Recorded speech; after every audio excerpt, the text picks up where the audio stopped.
Hello，各位好，我是 Revision Lab 修整所的阿修，欢迎来到我的频道。如果你是第一次看我们影片，记得先点击下方订阅按钮，再打开旁边小铃铛，这样每次有新影片，你都会第一时间收到通知。也帮我按个赞，让 YouTube 知道你喜欢这种类型的内容，谢谢大家。我们现在正式开始。好，我们今天来聊一个，我想应该是所有人终其一生都在追求的目标，那就是快乐。你仔细想想，不管你是谁，在哪里，做什么工作，我们所有人内心深处那个最核心的驱动力，其实就是想活得更开心、更满足一点，对吧？但问题就来了，我们常常把快乐当成是一个终点线，觉得好像要先拥有了什么，达成了什么丰功伟业，才能够感到快乐，然后才会心存感谢。可是今天这支影片就是要来彻底挑战这个可以说是根深蒂固在我们脑袋里的想法。如果通往快乐的这条路，我们从一开始就走反了呢？如果我们一直以来追求的目标是对的，但那个方法、那个路径却是错的，那会不会让我们越努力，反而离快乐越来越远？这就是我们今天要来深入探讨的核心问题。好，我们要谈的这个核心概念，我们可以叫它感谢的悖论。为什么叫悖论，也就是 paradox 呢？因为它听起来跟我们的直觉，跟整个社会教给我们的常识完全是相反的。但当你真的深入去了解它之后，你会发现，哇，这才是真正的真理。这个概念会彻底颠覆我们对于快乐和感谢之间那个因果关系的传统认知。这可不是什么心灵鸡汤哦，它的背后有非常深刻的心理学，甚至是哲学的逻辑在支撑。所以接下来的内容，请准备好，让你的大脑重新开机。我们要对快乐这件事情有一个全新的理解。好，大家直接看这张投影片，一目了然。左边是我们大部分人脑袋里的内建设定，也就是这个常见的信念：只要我快乐了，我就会充满感谢。举例来说，我们常常会想，等我考上那间理想的学校，找到那份梦幻工作，等我月薪超过10万，或是等我减肥成功，穿得下那件裤子，到时候我一定会超快乐，然后我会很感谢这一切。这是左边的逻辑，把快乐当成一个前提。但你再看看右边，真相可能完全相反，是感谢才带来了快乐。这听起来是不是有点违反直觉？对吧？但你先别急着否定，你仔细回想一下，其实这个说法更贴近我们真实的人生经验。这句话真的说得太好了，它就像一把钥匙，直接点出了整个概念的核心。这真的不是在玩什么文字游戏，而是一个极其深刻的洞见。这句话真正的意思是，快乐它不是一个需要我们拼命去追寻的结果，而是一个可以透过刻意练习得来的能力。你懂那个差别吗？当我们把顺序对调，把感谢放在快乐之前，整个游戏规则就完全改变了。我们就不再是被动的坐在那边等待快乐不知道哪天会降临，而是可以主动的透过感谢这个行为去为自己创造快乐。我们来看看现实生活中的例子，你马上就懂了。你身边一定有那种所谓的人生胜利组，对吧？可能名校毕业，在很厉害的公司上班，收入很高，家庭看起来也很美满，社群媒体上总是光鲜亮丽，客观条件上他应该要很快乐。但你可能私底下跟他吃饭的时候，会发现他整天愁眉苦脸，抱怨工作压力有多大，觉得伴侣不够体贴，烦恼房贷还有几年才缴完。为什么？因为他总觉得还不够，还想要更多，他的快乐永远在下一个目标达成之后。反过来，你可能也在新闻或纪录片上看过一些人，他们可能面临着我们无法想象的困境，比方说常年忍受身体的病痛，或是在资源极度匮乏的地区生活，但很奇怪的是，他们的眼神却异常清澈，活得非常通透，散发出一种很真实、很底层的快乐。你跟他们聊天，反而会被他们那种平静的能量所感染。这中间的差别到底是什么？关键就在于他们懂不懂得感谢。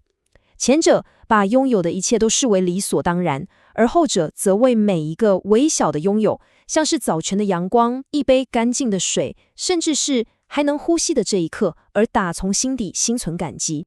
好，那问题来了，既然感谢这么重要，那到底什么是真正的感谢？它跟我们平常挂在嘴边的那个谢谢有什么不一样？它又是如何运作，能够产生快乐的呢？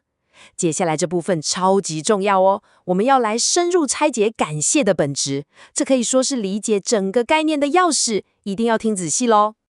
大家来看这个定义，真正的感谢，它需要2个条件同时成立。第一，你得到了一个对你来说有价值的东西；第二，你非常清楚地意识到这东西是白白给予你的，它是一份礼物，英文就是 gift。举个很实际的例子，你努力工作1个月，月底拿到的薪水，你可能会觉得满意，但你不太会对那笔钱产生深刻的感谢。为什么？因为那是你应得的嘛，是你用你的时间和劳力去换来的。但如果今天老板突然无预警地发了一笔你完全没预期的奖金，哇，那种惊喜和快乐才是真正的感谢，因为你不是靠努力工作去赚来的，也不是花钱买来的，更不是跟别人交换来的，它就这样意想不到地出现在你的生命里。当这2个条件满足时，那种发自内心的喜悦和感谢就会自然而然地涌现出来。讲到这里，重点来了，我们生命中最珍贵也最符合刚刚那个礼物定义的东西是什么？就是现在这一刻。你仔细想一想，你并没有做任何事去赚取下一个瞬间，对吧？你也没办法保证下一秒钟一定会到来。每一刻都是被这个宇宙、被生命所给予的，都是一份全新的、免费的，你没有做任何事就得到的礼物。而这份看似空无一物的礼物，其实包含了无限的可能性。这句话是对刚刚那个概念的进一步深化。为什么说现在这一刻这么珍贵？因为在这一刻这个礼物里面，还包裹着一个更核心的礼物，那就是机会。你想想看，你之所以会感谢某个东西，其实不是因为那个东西本身，而是因为你有机会去享用它，去体验它，去利用它。想象一下，有人送你一张你偶像的顶级演唱会门票，你超开心的，但如果你那天刚好要出国，完全没有机会去听，那你对这张票的感谢程度是不是就会大打折扣，对吧？所以我们真正该感谢的是每一个瞬间所赋予我们的那个机会，享受美食的机会，学习新知的机会，与人连结的机会，甚至是犯错之后重新来过的机会。我们从小听到大的这句老话，机会只会敲一次门。我跟你说哈，这其实是个天大的误会啦，它创造了一种稀缺感跟焦虑感，好像你错过这次就永远没了，让我们一直活在对过去的懊悔跟对未来的担忧之中。但如果我们真的理解了刚刚讲的，你会发现事实正好相反，因为每一个瞬间都是一份新的礼物，所以每一个瞬间都带来一个全新的机会。你错过了这一刻的机会，没关系，下一刻马上又是一个新的礼物，带着新的机会向你走来。人生它真的不是一场机会有限的残酷淘汰赛，而是一场机会无限的体验之旅。你永远都有下一张门票，关键只在于你是否愿意停下来，去打开那扇门。好，理论我们都懂了，知道感谢很重要，也知道感谢的本质是什么。那接下来最关键的问题就是，我们要怎么在日常生活中具体的去实践它？光说不练是没有用的嘛，对不对？接下来我要介绍的方法非常简单，但却非常强大，它只有3个步骤，可以让我们把这个抽象的哲学变成每天都能做到的具体行动。这个方法简单到就像我们小时候学过马路一样，就是停、看、行动 ，stop、look、go， 就这3个字，但它里面蕴含的智慧真的足以改变我们看待整个生活的方式。我们一个一个来看，它到底是什么意思。第一个步骤，停止。我跟你说，这是最难，但也是最重要的一步。我们的生活节奏真的太快了，大脑总是在自动导航模式，想着下一封 email、下一个会议、晚餐要吃什么，结果就是完全错过了现在。所以我们必须刻意的在生活中建立一些停止的信号。像是影片的原作者，他就分享他在水龙头跟电灯开关上贴了小贴纸，每次看到就提醒自己停止一下，去感受这个当下。